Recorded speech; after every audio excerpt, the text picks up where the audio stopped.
welcome everybody. This is it. This is episode 1 of Live the 8 Wise Way, where I'm going to help share with you tools and techniques on how you can improve your overall mental health and well-being so that you can have a healthier, happier mind and a better quality of life. So if you are interested in all things mental health, well-being, wellness, how to get your brain functioning the way you want it to function, how to recover from some current challenges you might be having in your life, then keep listening, and why not go ahead and press that subscribe button as well so you don't miss out on any of the episodes that are coming your way. Now, if you are somebody who is looking for some therapy or some tools and some techniques that are going to help you with something you're experiencing in your life right now, and you want this podcast to help you to achieve some tangible outcomes, then you can go ahead and buy the book, which is called 8 Wise Ways to a Healthier, Happier Mind.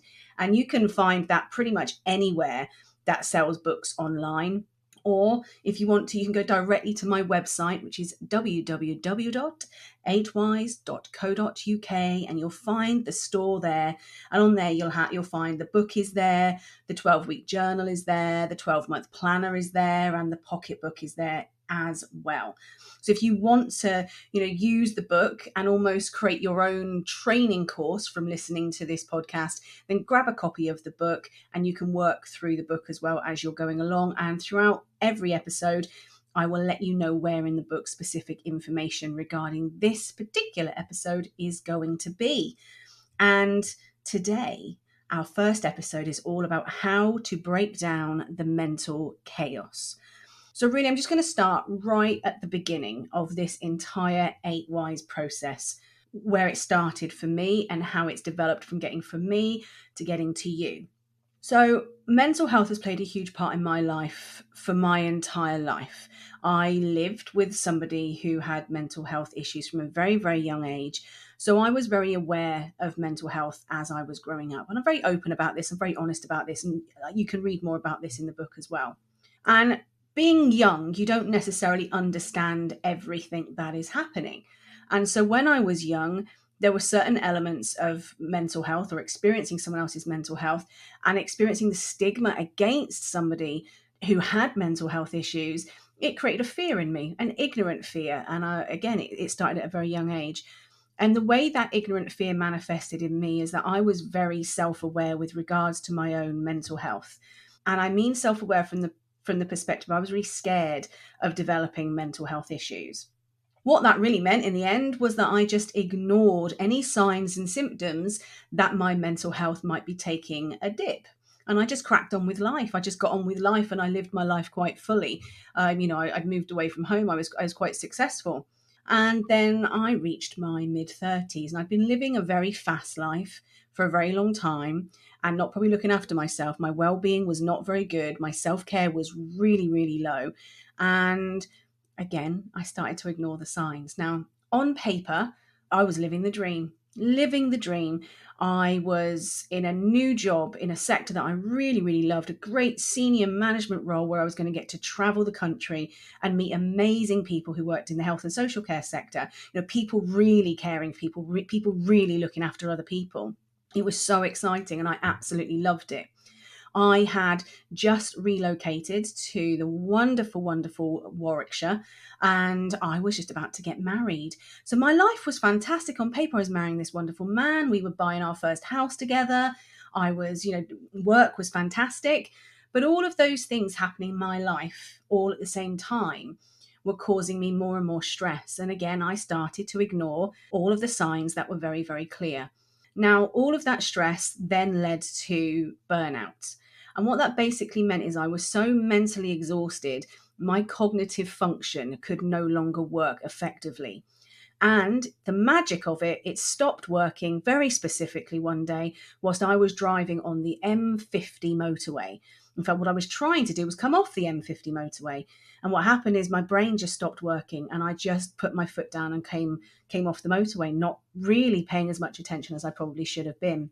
Now, luckily or unluckily, whatever way you want to look at it, but I look at it as very luckily, there was somebody who was driving quite fast and their car went straight into mine and we were in a major road accident.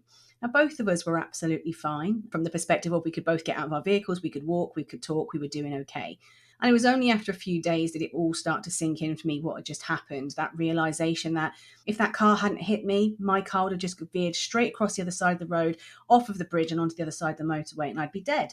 And I think the realization for me was that we're not here forever. And I started to really question my own mortality. And that started to lead me to some really dark thoughts and some dark places. So suddenly that stress had led to burnout. That burnout had led to a car crash. And that car crash started to lead towards what we would call health anxiety. I was now in a position where I was questioning everything that could happen to me, and I could start to feel it on a physical basis. I would get all of those palpitations. My chest felt like I was having a heart attack. And it was getting worse and worse and worse. And it finally got to a stage where I had quite a severe panic attack and quite a severe anxiety attack. And I didn't realize that's what it was. So for me, I felt like I was having a heart attack. And I rang the hospital and they said, come on in. And I met a lovely doctor who basically explained to me that it was a panic attack. And what he demonstrated to me was how I could manage those physical elements of it for anxiety. And he demonstrated it by almost recreating those physical symptoms for me again. And so that I could start to manage my own anxiety. But by this stage, I realized that I hadn't been looking after myself very well. And I imagine there's a few of you listening to this who know that you throw yourself into work and you throw yourself into this busy life that you've created for yourself. And you're probably not spending as much time looking after yourself or providing yourself with the self-care you need to be able to survive that really, really busy lifestyle. And I know that I didn't. And so I made the decision. My job was it was a lovely job, but it was the chaos of it. And it was causing me mental chaos, mainly because the amount of travel that I was having to do whilst trying to reorganize my life in so many ways, it just wasn't the right thing for me anymore. And I was very lucky. I offered to leave and they asked me not to. They gave me a sabbatical and some time so I could go and get myself sorted. But as I took that time off, the very first time in my life where I just started to slow down, what actually happened was some old demons in the head started to creep back in. And where I'd gone from stress to burnout to anxiety, I was now heading full throttle into depression. And so I ended up taking 6 months off of work to focus on myself. But whilst I was taking time off, I wanted to obviously go and get some therapy. And so I went through my NHS route, which we have in the UK. And I was told that the waiting list was going to be about 16 weeks. And that was a few years ago. And I know now the waiting lists are a lot longer than 16 weeks. And I had a background in psychology because I'd done criminology at university. So I was very aware where my mindset was going. And I knew that if I had to wait those 16 weeks, it was going to get darker and darker and darker and potentially lead me into something really quite horrific. And so whilst I was waiting for my therapy, I decided to start doing my own research and start pulling my own resource tools together. And whilst I was doing that, I came across the 8 elements that I'm going to be talking about throughout this podcast in each of the episodes that come. Now, using these 8, as well as having therapy, I slowly started to develop my 8 whys model. And I developed it for me. There was no aim to develop it for anybody else. At that time in my life, I was just about getting better. And I was getting better. And as I said, the stress had gone to burnout had gone to anxiety had gone to depression. And at my very, very worst, I had agoraphobia.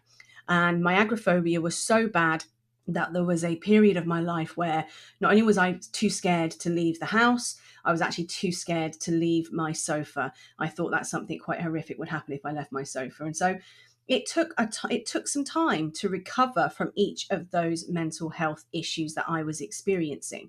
And it was definitely a combination of using these 8 elements with the therapy that I was having that helped me to do that. And this didn't happen overnight. I obviously had to take some time to really look after myself. But within those 6 months that I took off work, I really did get to the stage where I was back on some form of solid, healthy, mentally and physical ground. And that's when I made the decision. That's right. I'm going to retrain. We're going to become a psychotherapist. And when I've become a psychotherapist, I'm going to start my own business and I'm going to start helping people who are just like me. Those people who are work focused, those people who are, managing lots of responsibilities with high level jobs. So the business owners, the CEOs of the world, the high professionals, all of those people that are juggling a lot of stress within the workplace and a lot of responsibilities within the workplace, but also tend to be those people of an age where they are juggling a lot of responsibilities in life as well. So the work-life balance doesn't exist because work tends to dominate, but the stress is bigger and bigger and bigger, and burnout is leading to so many other areas. So that's what I did. I went from not being able to move off my sofa to rebuilding myself and going through a really good, solid recovery process in order to get myself to the stage where I can talk to you right now with a private practice where I've helped hundreds of individuals, where I deliver training, where I've written books, and where I'm sharing my methodology and my model with you now.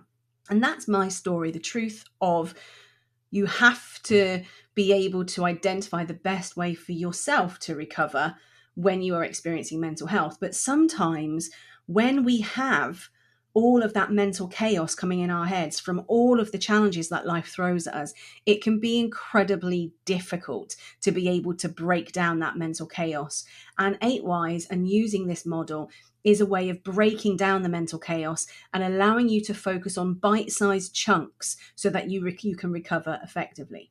Now, also throughout my entire research that I was doing through the time that I was experiencing my mental health issues and the years that have followed, the one stat that has always been thrown around with regards to mental health is 1 in 4 people will experience a mental health issue within any given 12-month period.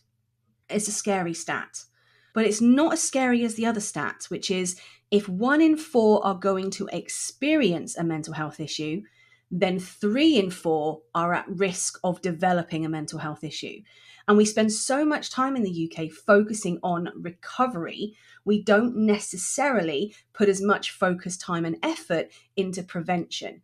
And what I wanted to do was develop a model that not only helps you through that recovery process, so when your mental health is swinging into those critical crisis areas, you have the tools, the techniques, and the framework to be able to swing yourself back out so you are thriving and excelling in your life.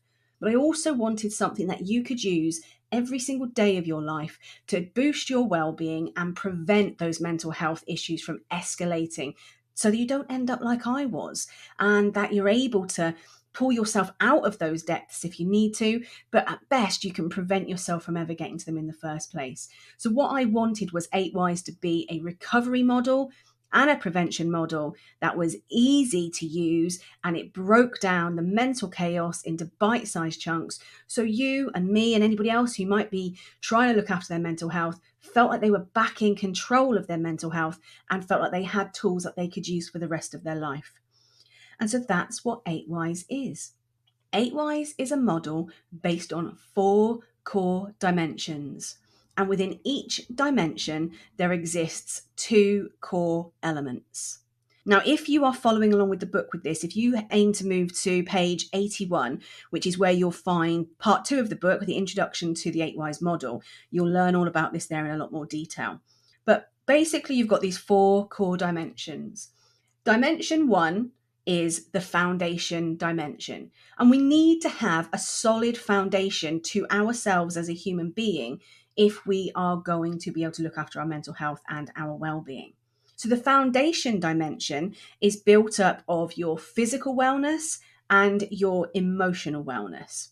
This is the concept of having a healthy body and a healthy mind, knowing that if you are not mentally healthy, you will not be physically healthy. And if you are physically healthy, you will not be mentally healthy. And for those of you who've ever experienced anxiety, this is easily explained because with anxiety, although it is a mental health reaction, it actually affects us on a physical way. So for example, if you're feeling anxiety, because of the fear, fight, or flight process that takes place, what tends to happen is we feel our adrenaline going around our bodies as it forces our muscles to become really tense and really tight.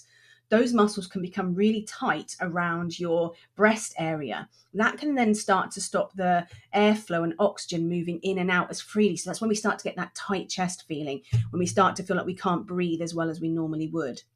Then what happens from that, we start to get those pains down our arms and things like that, simply because the muscles have gone into such high tension. They've trapped so tightly that basically what then happens is they start to cause spasms around other parts of our body, such as our nervous system. And that's when we start to feel those pains going down our arms or any parts of our body, our back or lower chest. But then what happens, because of all that adrenaline going around our bodies, we start to experience a higher blood pressure. So suddenly we get really hot, we start to sweat more, we get those heart palpitations. We just start to feel really rubbish.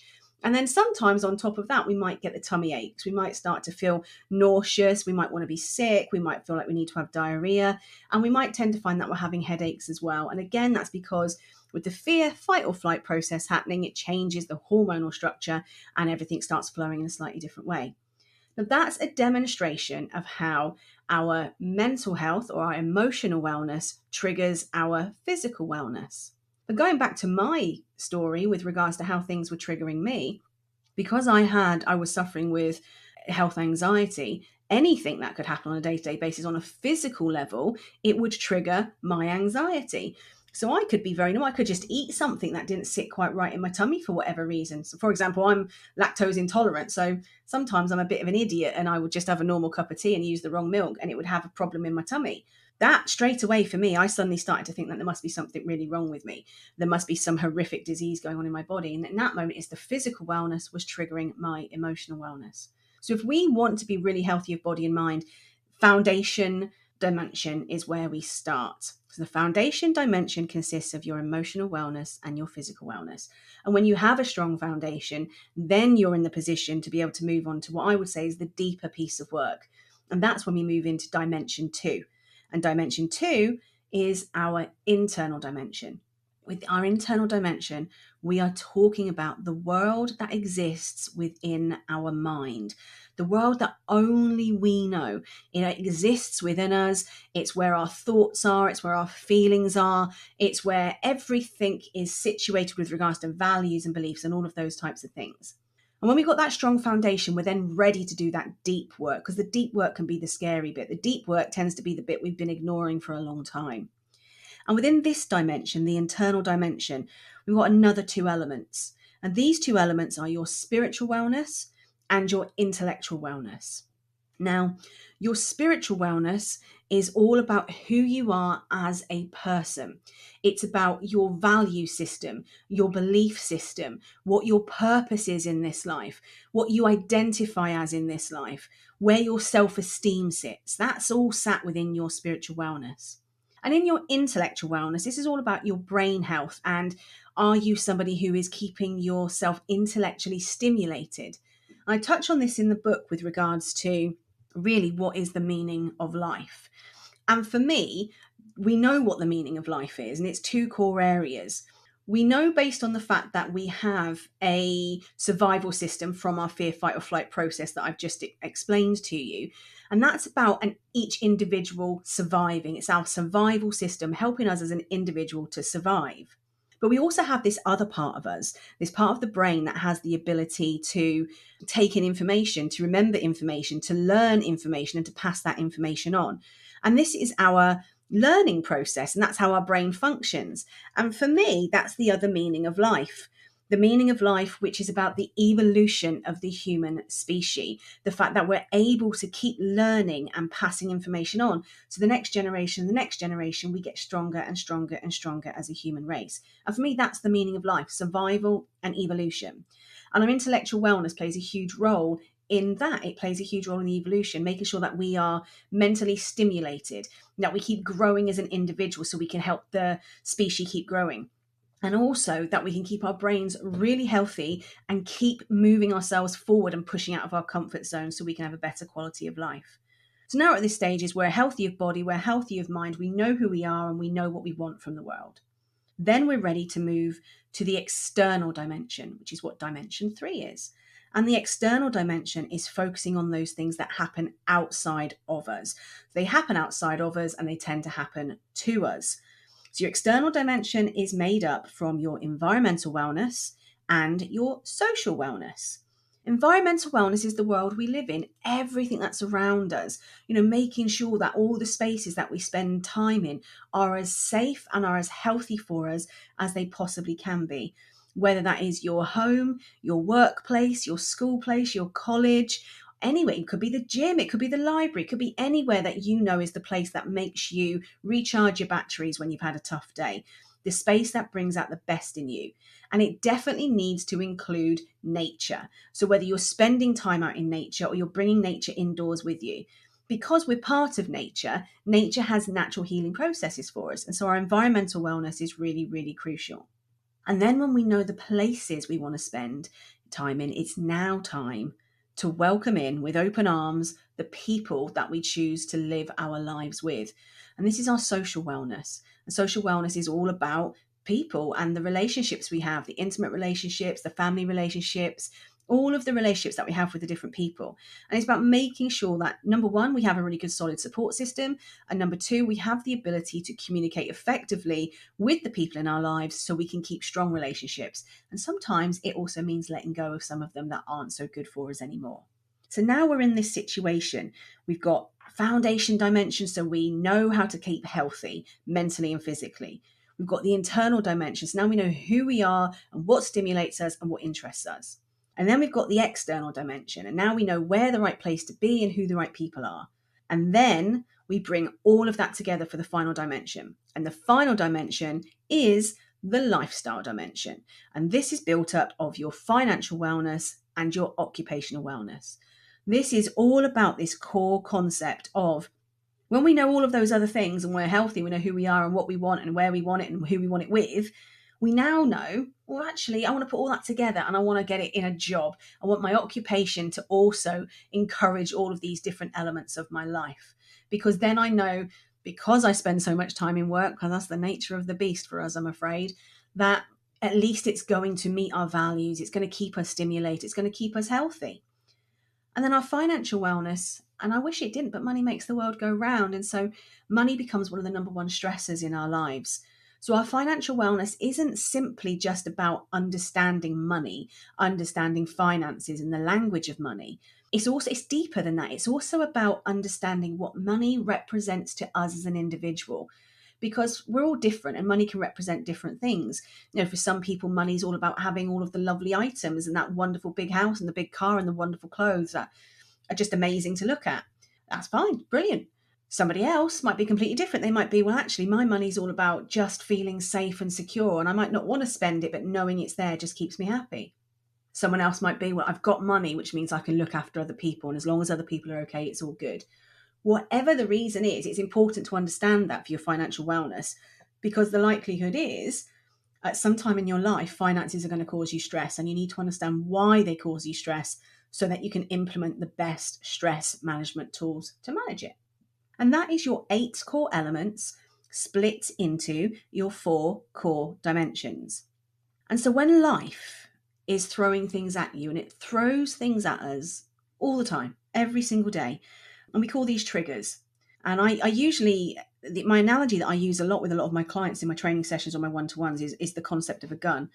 If you imagine that the plain old metal carcass of a gun represents your mental health, and then you think about the trigger of the gun represents all of the life events that are being thrown at you, and the bullets of the gun represent all your memories and experiences to date.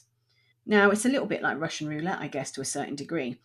We don't know which life events are going to trigger which particular memories and experiences, meaning we don't know when we pull the trigger if bullets are always going to fire out. But we know that triggers are always going to come at us and life events are going to come at us. And we're never lucky enough to just have one. You know, look at COVID, for example. We weren't lucky enough to just have to be dealing with COVID. We were also looking at COVID, redundancies, marital breakups, issues we had way before COVID ever came into our lives. All of these different things were happening to every individual. So it's not really surprising that since we've come out of COVID, or as best we have come out of COVID, that we're in a situation where people's mental health's taken a dip, because those triggers, all of those different life events that we are responding to, they trigger as if they are shooting at a target, one, if not more, of these 8 core elements. And if you have a life event that triggers just one of them, so for example, if you are going through a breakup, for example, we know that's going to trigger your emotional wellness. But we know emotional wellness triggers your physical wellness as well. So suddenly we know that one is triggered too. Just from hitting one of them, we've now hit 2. Your emotional wellness is also linked to your spiritual wellness and your intellectual wellness. In fact, your emotional wellness is linked to every single one of the other 7 core elements of the model. So now we're in a situation where you thought that one life event was just going to trigger you in one way, but it's now had a knock-on effect. It's had a chain reaction towards all of the others. Now, what if that particular life event, though, naturally triggers each of those 8 on their own? So not only does it trigger emotional wellness on its own, it triggers physical wellness on its own as well. Now, suddenly, they're all interconnected. And if you can visualize that, and I've got this on my YouTube channel, but if you can visualize that, it's like having a spider's web. Everything starts to connect to each other. And that's where the chaos, that's where the mental chaos starts coming in. It's almost like a big ball of string that every single part of that piece of string is all intertwined with the others. And you can't see the wood for the trees. It's when you get the foggy head and you just feel so overwhelmed that life is horrific to live. And that is what happens with regards to our mental health and well-being. When the triggers are coming from these life events that we're experiencing, they're triggering these 8 elements of the 8 whys model, and they're triggering each other, causing this chaotic spiral out of control. So the only way to actually manage that mental chaos is to be able to break it down. So rather than I'm going to use all of these 8 straight away, what I would recommend that you do is you actually evaluate yourself against each of these 8 elements. Now you can do this in there's section 3 of the book, and if you go to my website, again 8whys.co.uk, you will also find free evaluations and a way that you can evaluate yourself effectively to identify where your current levels of wellness and well-being are. And this then gives you some idea of, rather than focus on all 8 and try and resolve everything that's going on in my life right now, I'm going to work out which of my wellness areas, which of these 8 areas am I the lowest in right now. And if I'm really low in them, that's the one that I'm going to start with. And I'm going to start focusing on just rectifying that particular part of the chaos. And so when that one's done, the positive of this is, as we know, if one gets triggered from a life event, the others all get triggered. If you problem solve something connected to one of them, it will naturally have a positive impact on one of the others as well. So focusing on one allows you to also passively focus on all of the others at the same time. So I recommend, again, if you're going to follow through this entire process, the starting point is know where you are today. Know exactly where your wellness and well-being is right now according to the 8 whys model. So head to the book or head to the website, you'll find the evaluations there, complete the evaluations as they are. The evaluations will then lead you to complete what is known as the 8 whys map, which is where your document is a working document that tells you where each of your levels are in accordance to these core 8. What that allows you to do is set some goals, put an action plan in place, and start moving forward to reducing that mental chaos in your mind. This is how I did it for me. Like I said, I went from stress to burnout to anxiety to depression to agoraphobia. When I got to that level, I used the 8 whys model. I used all 8 of these elements to recover from those mental health issues, bringing me right back to thriving and excelling. And I use all 8 of them to this day to help me to prevent myself from going down that route as well. And the way that I do it is I wrote a journal, and the journal is so I've got to focus every 12 weeks. And every 12 weeks, I look at myself every 12 weeks and go, okay, where is my starting point this quarter? What do I need to focus on? How do I need to make sure that I am staying on track with my well-being? So I'm doing a prevention model rather than having to do a recovery model if anything gets on top of me. And that's how I do it. I follow a 12-week program using this self-evaluation, then putting actions in place and goals for my 12 weeks. And then 12 weeks down the line, I will redo it. So I'm always working on my well-being. I'm always putting time and effort into making sure that my mental health is staying in thriving and excelling rather than having to move down to the crisis points it's been in the past. That's how I've taken control back. And I think it's worked for so many other of my clients, whether those clients have come in as one-to-ones or they've attended my training sessions, that I have faith that it can help you as well if you are somebody looking to do something similar. So I'd say go and give it a go. Go and get the book. Go and have a look at the website. Go and get some extra information. Fill out all of those free documents that are there to help you start taking back control of your mental health through improving your mental health and well-being using the 8 whys model. Now, next episode, I'm going to start talking through each of the 8 and really sharing with you some tools and techniques for developing each of those 8 elements. So eventually your whole 8 whys spectrum is as strong as it possibly can be. So I hope you will be listening in for that one as well. So if you are planning to do and learn to live the 8 whys way, then I definitely recommend go and press that subscribe button so you get told and you don't miss out on any of these episodes. If you haven't done this already and you want to start working through this process and having some tangible outcomes to it, then I do recommend that you go and get yourself a copy of the book, or you get yourself a copy of the journal and the book. As I said, you can get them from the website, or you can get them from anywhere that sells books online. And if you want more information about 8 whys, then if you follow me on either Facebook, Instagram, or LinkedIn, and you can pretty much find me under @8whys anywhere, every single day, I'll provide you with tips with regards to each of these 8 core areas. So if you're focusing on financial wellness, for example, there'll be tips of the day with regards to financial wellness and what you can do that day to just boost your mental health and well-being in these particular areas. So feel free to go and check me out on any of those websites as well. And if you are struggling, and it's tough, and I know how hard it is when you're struggling, you can feel really, really alone. And all I can say is, you're not alone. It may feel like it, but I promise you're not alone. And absolutely feel free to reach out to me on any of those social media sites. And I'm happy to signpost you or point you in the right direction of some help if that is what you want and if that is what you need. So that is our first episode, how to break down the mental chaos using the 8 whys model. I hope you found that useful. Please go and check out the website and utilize all of those free resources. As I said, they helped me recover from my own mental health issues, and they continue to help me prevent further mental health issues from developing. And they're also helping an awful lot of other people as well. So I hope they can help you too. And I look forward to seeing you or speaking to you in episode 2, where I'm going to be introducing you to the first element of the model and giving you some tools and tips to get healthier in the mind. Take care and bye for now.